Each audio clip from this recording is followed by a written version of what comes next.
High প্রিয় বন্ধু, আজকে আমরা ভগবান জগন্নাথ আর হনুমানের মন্দিরের অলৌকিক কাহিনী সম্পর্কে জানব।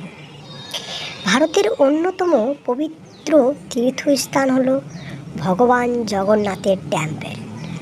সমুদ্রের ধারে অবস্থিত এই মন্দিরে বিরাজ করেন ভগবান জগন্নাথ। প্রতি বছর লক্ষ লক্ষ ভক্ত এখানে এসে দর্শন করেন, কিন্তু অনেকেই জানে না এই মন্দিরের সঙ্গে এক আশ্চর্য কাহিনী জড়িয়ে আছে। ভগবান জগন্নাথ ও ভগবান হনুমানের সঙ্গে অনেক কাল আগে পুরী শহরের কাছে সমুদ্রের ঢেউ খুব প্রবল ছিল। ঢেউয়ের শব্দ এত জোরে উঠত যে কখনো কখনো সেই আওয়াজ মন্দিরের ভেতরে পর্যন্ত পৌঁছে যেত। তখন ভগবান জগন্নাথ ভাবলেন, এই পবিত্র ধামকে রক্ষা করার জন্য একজন মহান ভক্তের প্রয়োজন। তখন তিনি তার পরম ভক্ত হনুমানজিকে স্মরণ করলেন। মুহূর্তের মধ্যেই হনুমানজি সেখানে উপস্থিত হলেন এবং প্রভুকে প্রণাম করলেন। ভগবান জগন্নাথ বললেন, হে পবনপুত্র, পুরী ধাম আমার অত্যন্ত প্রিয় স্থান। এই স্থানকে সব বিপদ থেকে রক্ষা করার দায়িত্ব তোমাকে নিতে হবে। হনুমানজি আনন্দের সঙ্গে সেই দায়িত্ব গ্রহণ করলেন। তিনি মন্দিরের কাছে অবস্থান করতে লাগলেন এবং সর্বদা পুরী ধামে পাহারা দিতে লাগলেন। একদিন সমুদ্রের ঢেউ খুব ভয়ঙ্কর হয়ে উঠল। ঢেউয়ের গর্জন এত জোরে হচ্ছিল যে মন্দিরের ভিতরে সে শব্দ পৌঁছাচ্ছিল। তখন ভগবান জগন্নাথ হনুমানজিকে ডাকলেন এবং বললেন, হে হনুমান, এই সমুদ্রের শব্দটা কিছুটা শান্ত করার ব্যবস্থা করো। হনুমানজি সঙ্গে সঙ্গে সমুদ্র দেবতার কাছে গেলেন। তিনি বললেন, হে সমুদ্রদেব, আপনার ঢেউয়ের শব্দে মন্দিরে অসুবিধা হচ্ছে, দয়া করে এটাকে শান্ত করুন। সমুদ্রদেব উত্তর দিলেন, আমি ঢেউ সম্পূর্ণ থামাতে পারি না, কারণ ঢেউ সৃষ্টি হয় বাতাসের কারণে। এই কথা শুনে হনুমানজি নিজের ঐশ্বরীয় শক্তি ব্যবহার করলেন।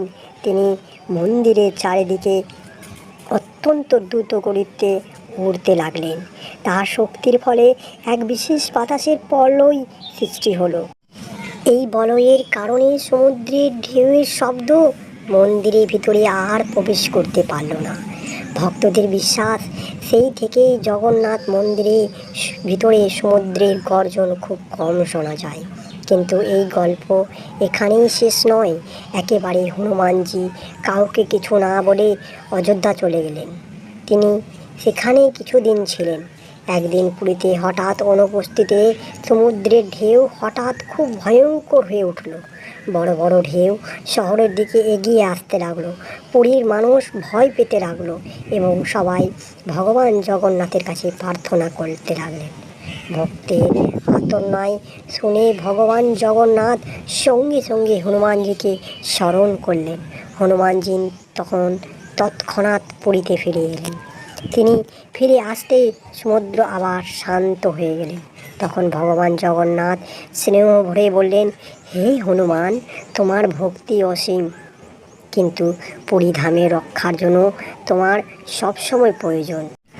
এই কারণেই ভগবান প্রতীকীভাবে হনুমানজিকে শৃঙ্খলে বেঁধে রাখলেন, যাতে তিনি আর পুরী ছেড়ে না যান।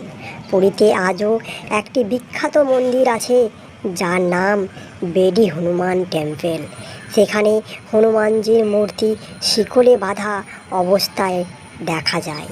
ভক্তদের বিশ্বাস, আজও হনুমানজি সেখানে বিরাজমান। যখন রথযাত্রা উৎসব হয় তখন লক্ষ লক্ষ মানুষ পুরীতে জড়ো হয়। তখন বিশ্বাস করা হয় যে হনুমানজি অদৃশ্যভাবে ভগবান জগন্নাথের রথযাত্রায় সব সময় বিপদ থেকে ভক্তদের রক্ষা করেন। এই পবিত্র কাহিনী আমাদের একটি বড় শিক্ষা দেয়। সত্যিকারের ভক্ত কখনো নিজের স্বার্থের কথা ভাবে না। তিনি সর্বদা ভগবানের সেবা ও মানুষের কল্যাণে নিজেকে উৎসর্গ করেন। হনুমানজির মতো ভক্ত থাকলে ভগবান নিজেই তার ভক্তদের রক্ষা করেন।